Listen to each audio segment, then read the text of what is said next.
I wish this game just ended after 10 minutes.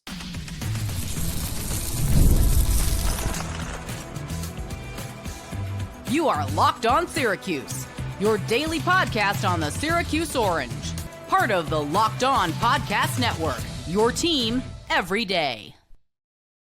Every time you think it can't get worse, it gets worse for Syracuse basketball. They go on the road, they lose to Pitt 80-69. I'm Jackson Holzer. This is Locked On Syracuse, and thank you for making Locked On Syracuse your first listen of every single day here on the Locked On Podcast Network. We're free and available wherever you get your podcasts.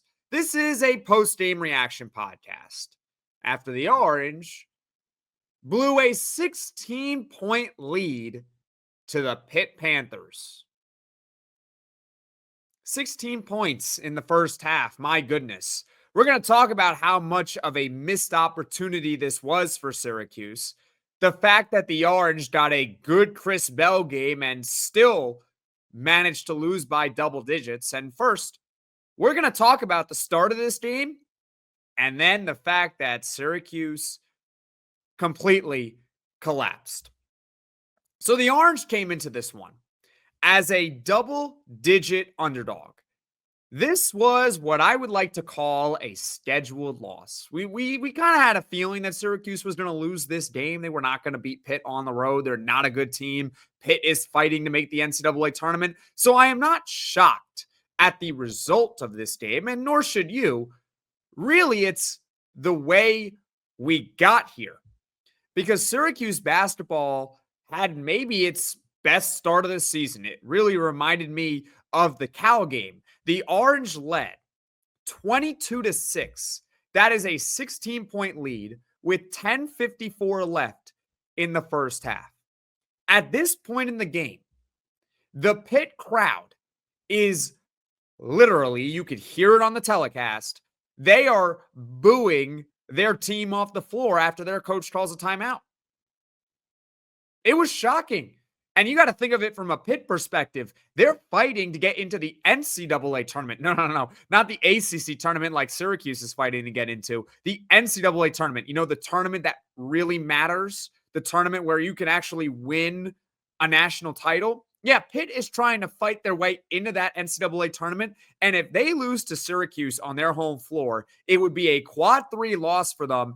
And that might seal it for Pitt. I think if Pitt lost this game, they would not be able to recover the rest of the way, barring a miracle, magical run like we saw from NC State last season.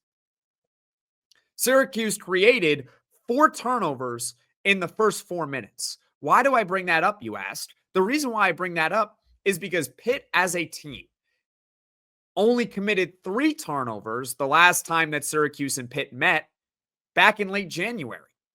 Pitt only had 3 turnovers in that game inside the Dome, if you recall.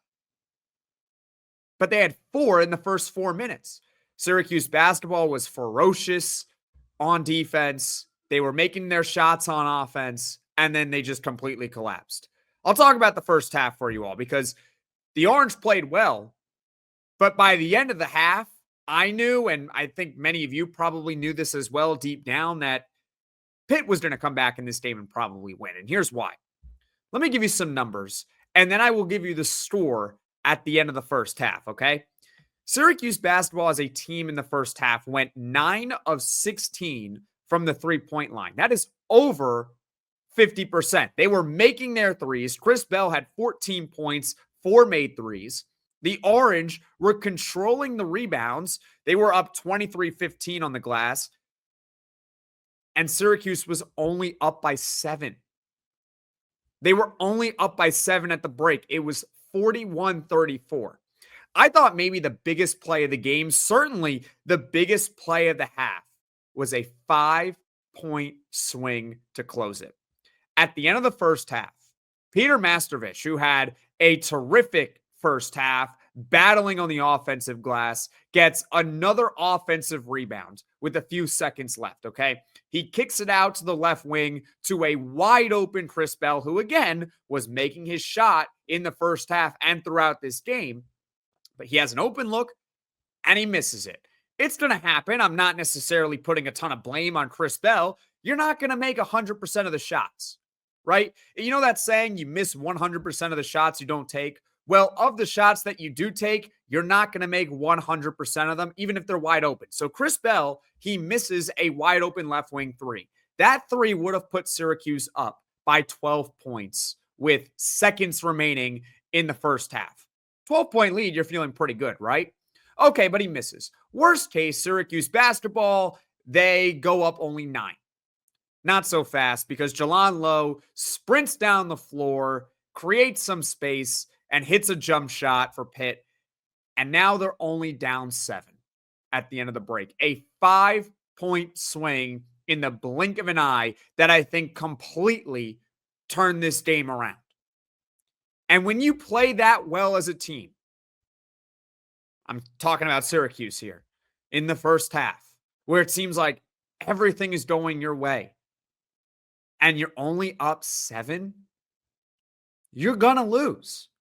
It's a lesser version of what happened in the Tennessee game earlier this year, when Syracuse played a good first half against Tennessee, but were down 10 points.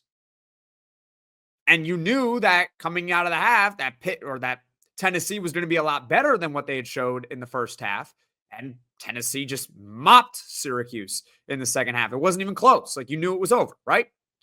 And on the opposite end, the Orange played well in the first half against Cal, and they buried them in the first half. They led by double digits at the end of the break.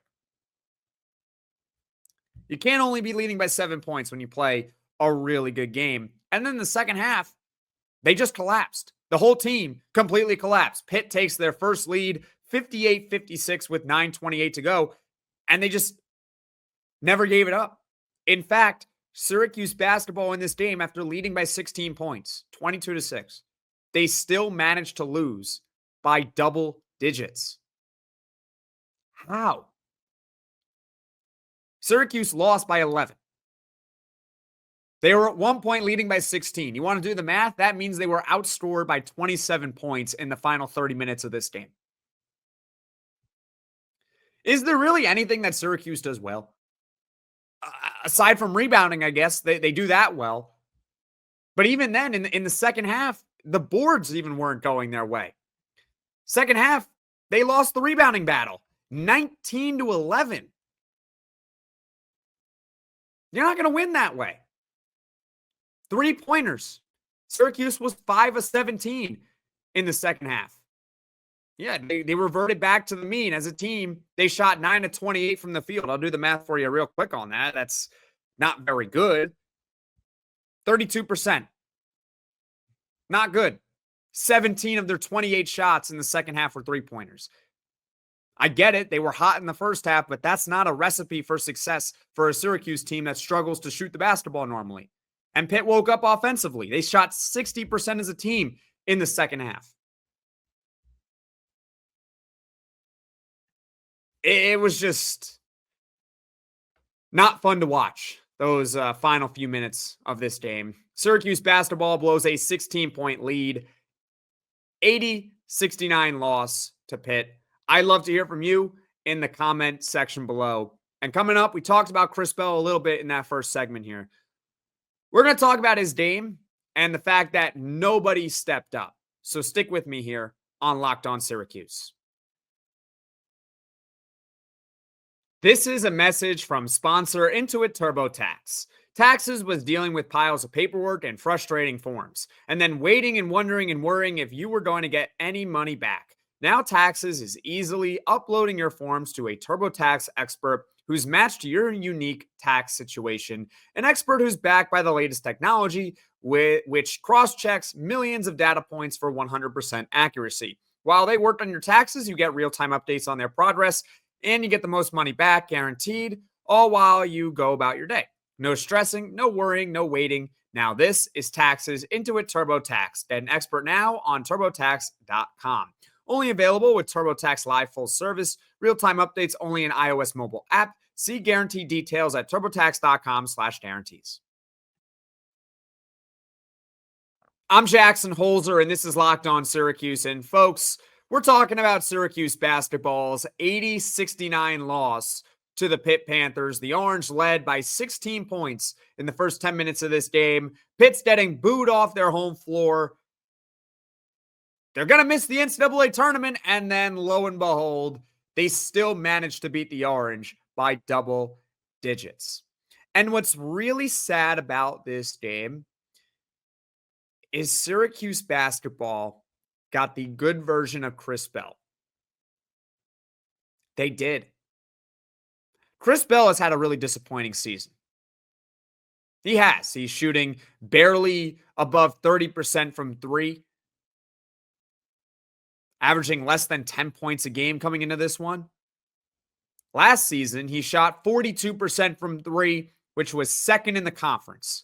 There was a reason why there was a lot of expectations around Chris Bell, because he legitimately last season had a good year at least shooting the basketball. And we were at least hoping that he could, at minimum, just be the same player he was last season, let alone, try to add more stuff to his game. It hasn't been a good year, but Syracuse basketball got a 2024 version of Chris Bell, the good Chris Bell.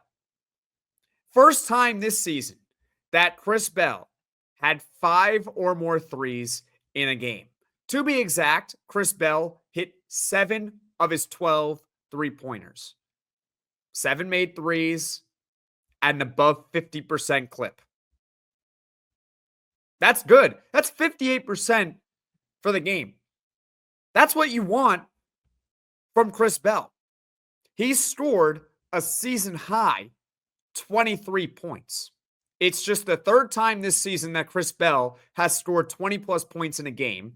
And it's the first time he's done it since the Texas Tech game back in late November. Remember the Texas Tech game? That was only the 5th game of the year, I think. Or maybe the 6th game of the year. I'm not entirely sure, but it was in late November. That's how long it's been since Chris Bell had a Chris Bell type of game. 20 plus points, making a ton of three-pointers for the first time all year. He finally got hot from deep. And yeah, I know he missed that shot at the end of the first half. You can't really get mad at him, though, when he makes 7 of them in the game. And yet Syracuse basketball completely wasted it. They completely wasted it. J.J. Starling had 14 points, but he was only 5 of 15 from the field, and he was 3 of 11 from the three-point line. Let me repeat that. 3 of 11 from the three-point line is, doing the math for you all, 27%. I'm sorry. J.J. Starling, I get that he's the team's best scorer. I understand that. I'm looking up his numbers in real time at the time of this recording, all right? So bear with me here. J.J. Starling is the best scorer on the team. And you want him shooting the basketball. You want him with the ball in his hands. We all have to admit something, okay? He is not a good three-point shooter. He's taking way too many threes. The numbers back it up. I am staring at them right now. J.J. Starling is a career 30.5% three-point shooter. Let me repeat that. Career 30.5% from the three-point line. That's it.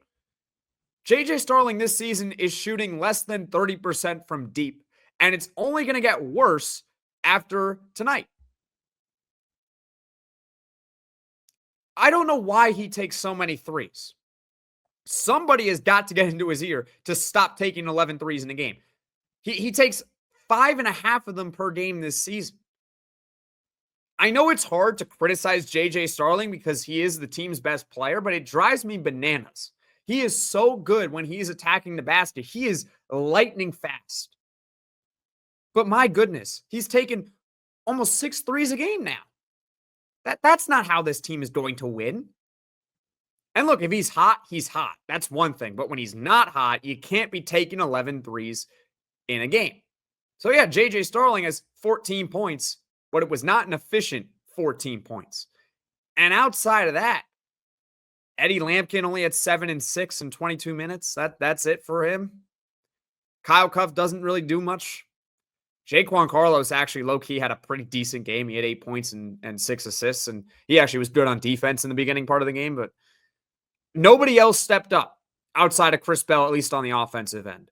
And on defense, nobody bothered showing up after the first 10 minutes.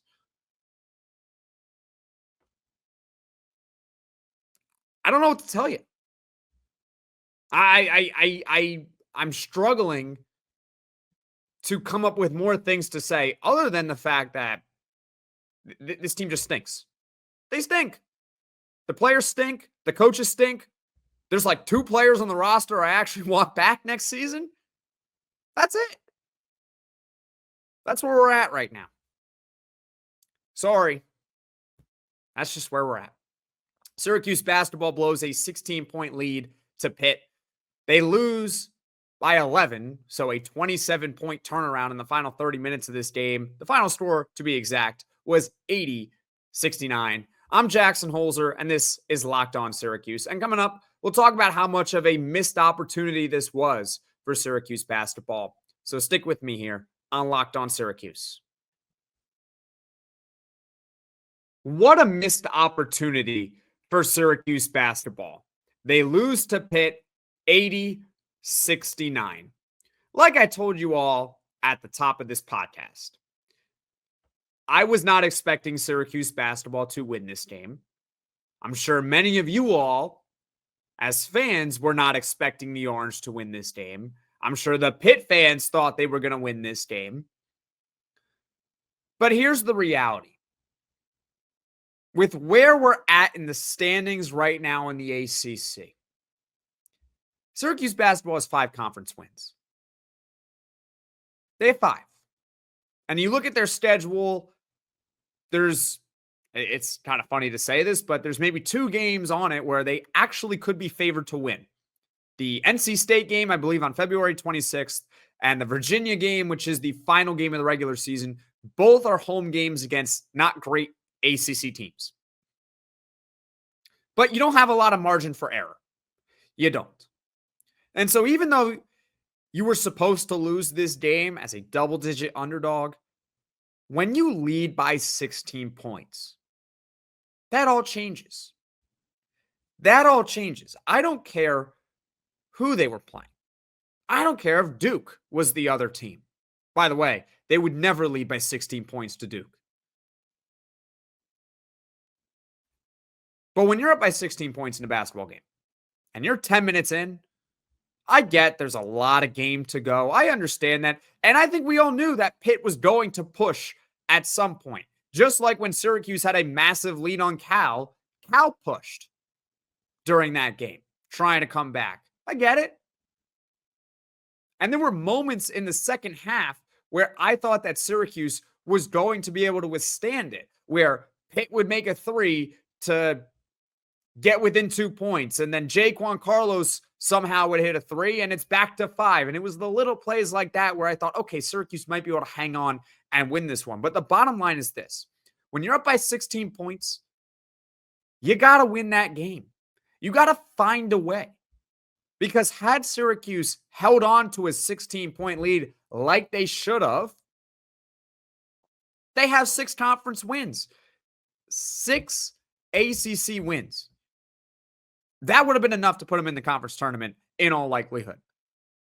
If Syracuse had held on and won this game, I would have fired up this podcast and told you all, barring a massive, massive collapse. I guess you can't put it behind Syracuse, right? They could. They're going to the ACC tournament, which I know some of you all might not care about, but I'll be honest with you all, I would rather watch Syracuse go one and done in the ACC tournament than miss it altogether, because I don't want to deal with the embarrassment of missing the ACC tournament. I don't. Maybe you feel differently. That's okay. Maybe you're indifferent about it. That's fine too. That's how I feel about Syracuse making or missing the conference tournament. And they could have had 6 conference wins. That's probably enough, because NC State is stuck at 3. Boston College and Miami are not getting to 6 ACC wins. It's not going to happen. But now Syracuse remains at 5 ACC wins because they can't find a way to win a game where they're up by 16 points. They're now 5-12 in the conference overall, 11-16 overall. I did the math for you all. Do you know what Syracuse basketball at this point of the season has to do to get to 500? To clinch a 500 or better record. Are you ready for this? I don't know if you are. Buckle up. First, Syracuse basketball has to win out the regular season. That's a tall order. I'm pulling up the schedule right now on my phone, which is right next to me. They have to win out the regular season. They have 4 games left. NC State at home. Okay, you might be able to do that. At Virginia Tech. Virginia Tech's not great, but you're on the road. At SMU. That's a scheduled loss. And Virginia at home. I think best case scenario in that stretch, you're going 2-2. Worst case, you're going 0-4, which might cost you the ACC tournament. But this is just to get to 500, okay? This is how embarrassing this season has become. They would have to win out the rest of the season. Then, that would get them in the ACC tournament, of course. They would have to win 2 more games in the ACC tournament. So essentially, in order for the Orange to have a 500 or better record this season as a team, they have to win 6 straight games from here on out. Do you think the Orange are going to win 6 straight? If you do, I would love to hear from you in the comments section below. You are probably the most optimistic person on the planet. You might also be a little bit delusional, but that's okay. They are not going to win 6 consecutive games. So the Orange are going to be under 500 for the second time in the last 4 years. After not going under 500 in the entire Jim Boeheim era up until a few years ago. The season of 2022, which we thought there would never be a season worse than that. Oh, we were wrong, weren't we? Complete missed opportunity tonight to at least get your 6 conference wins. Probably put yourself in the conference tournament altogether. But you blow a 16-point lead. Great. And now we're in this spot where we have to wait for 8 days until Syracuse basketball plays again, which is going to be probably the biggest game of the season. NC State at home on February 26th. That should be fun. As far as what is coming up on the podcast in the future, I'll have Neo Adler from Inside the Loud House on the podcast for the next couple of episodes. We're going to talk more about this Syracuse Pitt debacle. There's also one thing I left out of this podcast, and that is that Elijah Chapamore, a true freshman this season, did not play with checking my notes here, with a right leg injury per Syracuse men's basketball Twitter account. And also, per Syracuse.com's Donna DeToda, he was wearing a boot on his right foot. Elijah Chapamore. So with Neo Adler, we'll also talk about Elijah Chapamore in the next couple of episodes and the ACC outlook. Once again, Syracuse basketball blows a 16-point lead to the Pitt Panthers on the road. They lose 80-69. Thank you for making Locked On Syracuse your first listen today. And for your second listen, you can check out the Locked On College Basketball podcast with Isaac Shade and Andy Patton. Don't wait for March, all right? Be the most informed college basketball fan right now. You can find Locked On College Basketball on YouTube or wherever you get your podcasts. If you want to listen to 2 experts talk about winning teams, I highly suggest going to Locked On College Basketball because they'll talk about the elite teams, they'll talk about the mediocre tournament teams, and they'll also talk about the bubble NCAA teams. So you might want to check out Locked On College Basketball. I know you all love Locked On Syracuse, but let's face it, this team stinks. I don't know how many times I could tell you that it stinks, but it does. All right. Thank you all so much for watching. Thank you all so much for listening. If you like this podcast, be sure to hit that like button. If you really enjoy the podcast, I know the team sucks, but you know what?